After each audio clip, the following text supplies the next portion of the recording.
Tras varias y desafortunadas remodelaciones, el Cristo de Ánimas de Ciegos fue devuelto a su estado original gracias a la intervención efectuada por el Instituto Andaluz de Patrimonio entre 2006 y 2007. Desde 1835 a 1913 estuvo al culto en el panteón que poseyó la cofradía en el cementerio de San Miguel.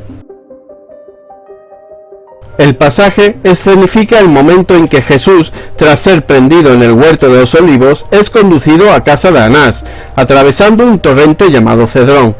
En este instante, el señor de Juan Manuel Miñarro, 1987-1988, cruza el puente conducido por el popular Berruguita y un soldado romano. Exquisita y delicada imagen, la Virgen del Amor pasa por ser una de las mejores esculturas procesionales de Antonio Joaquín Dubé de Luque, de 1980, quien bebe en esta pieza de las fuentes del archidonense Juan de Astorga.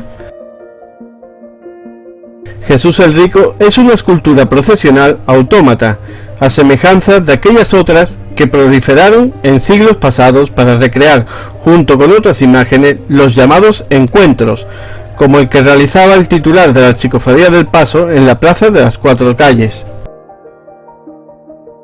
San Juan es el único de los evangelistas que asegura que Cristo ya estaba muerto cuando recibió la lanzada, y así concibe Palma Burgos al titular de la sangre, en cuya pieza ofrece su visión más personal del tema del crucificado.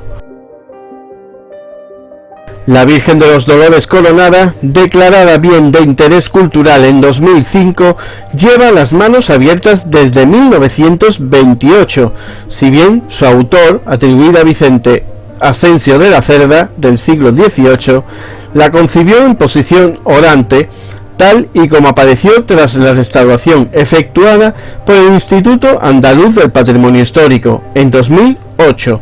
Las manos originales se encuentran custodiadas por la Archicofradía.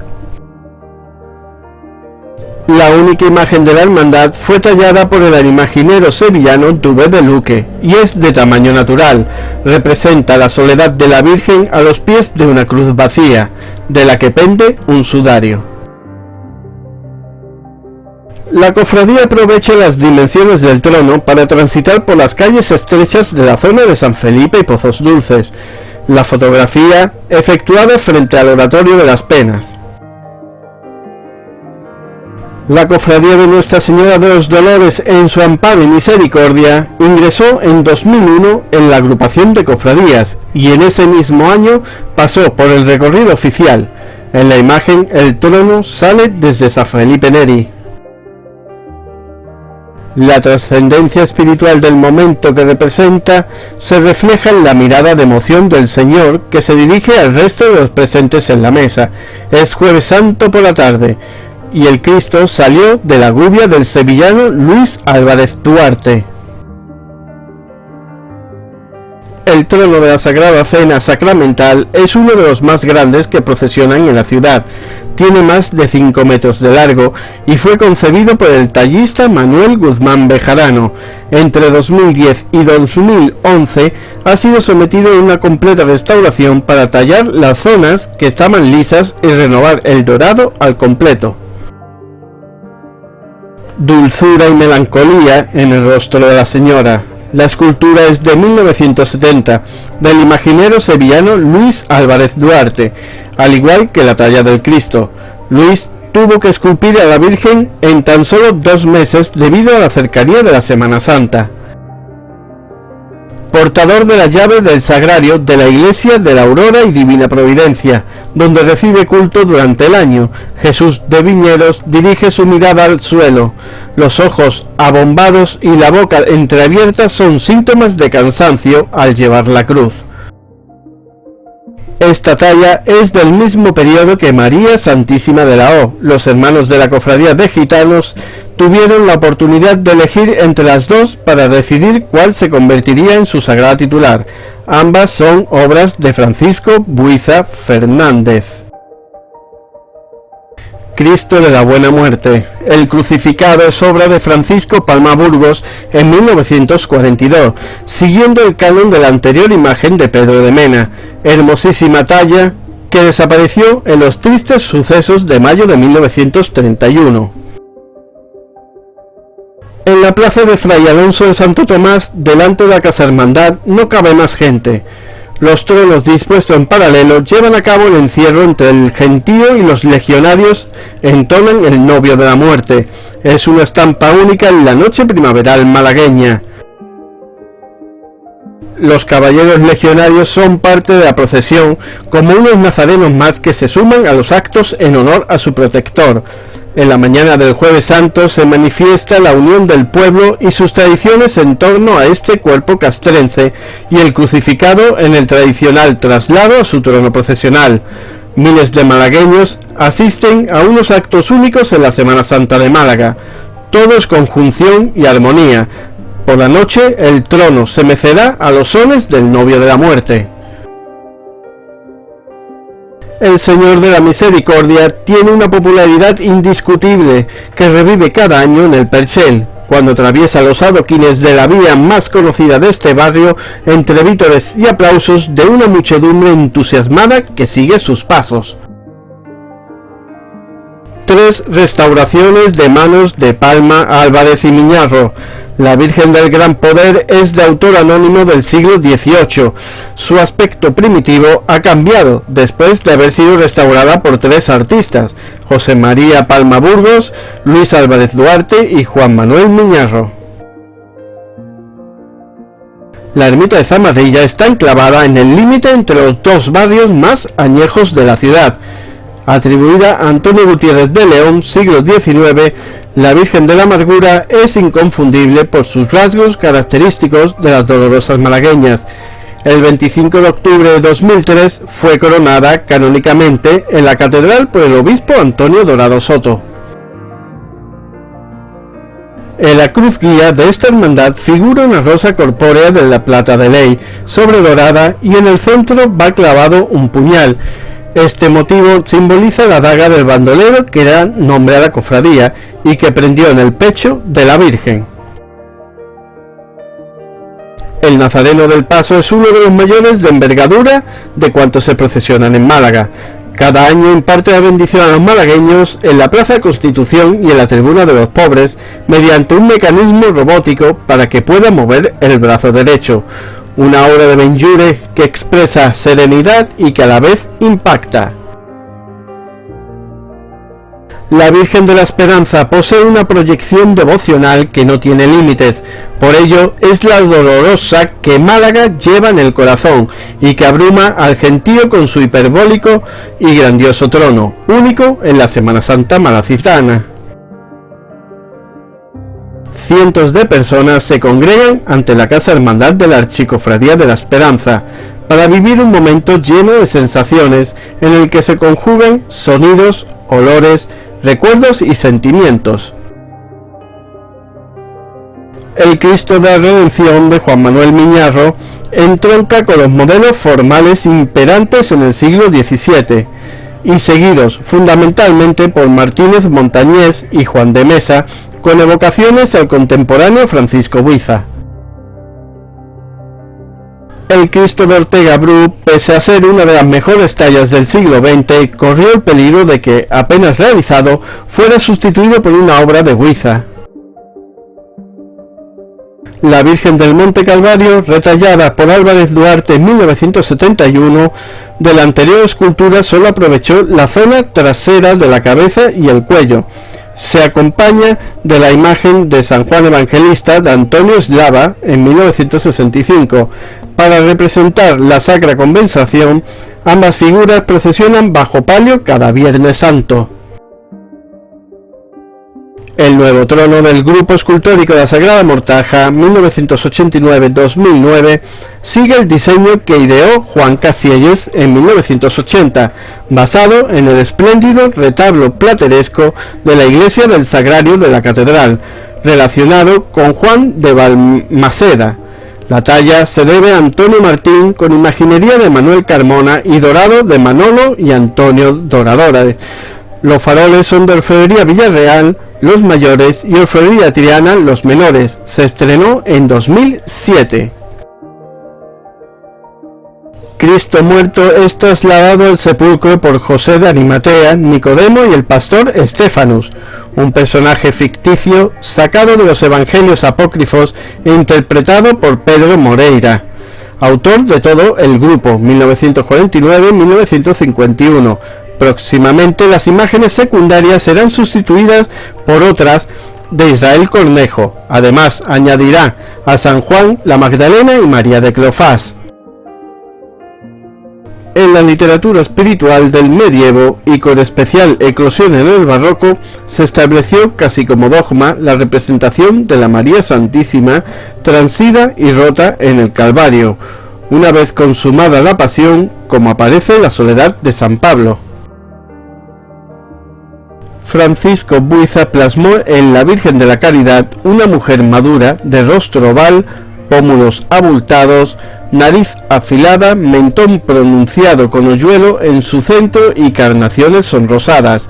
Sus almendrados ojos caen con la mirada perdida, el ceño se pliega por el dolor y los labios finos se abren en dramática expresión. La hermosa Virgen atraviesa Málaga en la noche del Viernes Santo a hombros agustinos. Salvados de los disturbios de los años 30, Carlos Tomasetti Caritat fue quien salvó las imágenes del Cristo del Amor y la Dolorosa en 1936, al esconderlas en su casa, que por motivos laborales se encontraba en el recinto del puerto. Previamente estuvieron en la residencia de Pedro Cristia Tarret. En la iconografía de la Piedad se apuesta por una visión mística del momento en que María vuelve a tener entre sus brazos a su hijo muerto, sacrificado por la humanidad. La Virgen aparece ataviada en talla, con túnica marrón, manto negro y tocarrayas. Palma Burgos reproduce la Piedad de su padre. Realizada en 1932 por José Merino Román, un artista malagueño afincado en Sevilla, la actual Virgen de la Soledad llegó a hacer estación de penitencia en la Catedral Sevillana. Fue en 1935 y bajo la advocación de Nuestra Señora de la Iniesta. 3 años después, el sepulcro malagueño adquirió la venerada imagen. El Cristo yacente de Nicolás Prados López, 1937 a 1938, muestra las heridas y los regueros de la crucifixión. Su rostro expresa serenidad tras alcanzar la muerte. Es una imagen impactante, evocando la profecía de Simeón. Del pecho de la Virgen de Servitas pende un corazón traspasado por un puñal, obra de Seco Velasco de 1948. Además, cuenta con otra pieza de los años 20. Pese a que la escenografía de la resurrección se sirve a un único protagonista desde 1983, lo cierto es que la composición ideada por José Capuz se completaba con 2 guardianes romanos recostados. El broche de oro del 75 aniversario de la agrupación de cofradías lo puso la Reina de los Cielos, que fue trasladada a la catedral en su trono completamente terminado el 7 de diciembre de 1996. La cruz guía de la agrupación abre el cortejo del resucitado. El séquito se compone de representaciones de todas las cofradías agrupadas, vestidos de nazareno y portando de sus respectivos guiones. A la iglesia de San Felipe Neri llegó el día 26 de noviembre las imágenes de la Cofradía de Salutación, que hasta entonces habían estado provisionalmente en la capilla del convento de las Catalinas. El cortejo de traslado estuvo acompañado por una representación de la Hermandad de Viñeros, que había sido su anfitriona en el antiguo convento dominico, y por la agrupación musical San Lorenzo Mártir. A su paso por el convento carmelita de San José, las religiosas, que son hermanas de honor de la cofradía, entonaron la salve a la Virgen del Patrocinio. Al entrar en su sede, la coral del mismo nombre que la titular, Mariana, interpretó un Ave María compuesta por Blázquez. El principio y el fin de las obras de restauración provocaron numerosos movimientos de imágenes y sedes temporales durante el mes de noviembre de 2011. Con motivo del cierre de la Iglesia del Santo Cristo de la Salud para sus obras, los titulares de la Cofradía de Estudiantes fueron trasladados al Templo de San Agustín el día 13 en una sencilla procesión. En el año 2011 se celebró el primer centenario de la reorganización de la Cofradía de Nuestro Padre Jesús a su entrada en Jerusalén, la Pollinica. En la instantánea observamos a Nuestro Padre Jesús a su entrada en Jerusalén, iniciando la procesión extraordinaria saliendo de la Casa Hermandad. En el desfile de la extraordinaria por el primer centenario, el Cristo salió solo acompañado de la pollina como algo excepcional. Aquí vemos el cortejo a su paso por la calle Madre de Dios, que recibe una lluvia de pétalos. En la Plaza de Merced, el histórico obelisco del General Torrijos contempla la comitiva de la Pollinica. Los torreones de la Alcazaba, que sirven de telón de fondo al trono procesional de Nuestro Padre Jesús a su entrada en Jerusalén. En esta instantánea podemos observar cogido el trono desde arriba, que estaba haciendo la estación en la sede primigenia y fundacional de la cofradía, en la abadía del Cister. En la foto observamos a la Virgen del Amparo esperando la llegada del Hijo en la puerta de su sede canónica, la iglesia de San Agustín. Tenemos a bien recordar que en el año 2011 también se celebró el 25 aniversario de la coronación canónica de María Santísima de los Dolores, titular mariana de la Archicofradía de la Expiración. En la extraordinaria del 25 aniversario de la coronación de la María Santísima de los Dolores estuvo compuesta por dos momentos únicos. El primer momento fue el discurrir por las calles de la Virgen en unas pequeñas andas para llegar hasta la catedral. En la foto vemos el discurrir de la Virgen de los Dolores ante el Colegio de las Esclavas. En esta otra foto vemos entronizada ya en la catedral momentos antes del inicio del pontifical. En esta impresionante perspectiva de la Virgen en la catedral, escuchábamos la salve solemne ante María Santísima de los Dolores coronada. En esa tarde-noche, la Virgen iba en una conjunción plena entre la belleza de la imagen y su ajuar procesional. Vemos en la foto la salida inédita desde la Casa Hermandad de la Cofradía de los Estudiantes. Instantánea, única, del encuentro de dos reinas percheleras coronadas, María Santísima de los Dolores y Nuestra Señora del Carmen. Otro precioso momento fue que el barrio engalanado del Perchel estuvo para recibir a la Virgen de sus amores, a María Santísima de los Dolores coronada. Y tras un desfile colosal llegó el momento, el colofón a una jornada memorable. María Santísima de los Dolores coronada llegó a su casa hermandad para encerrarse.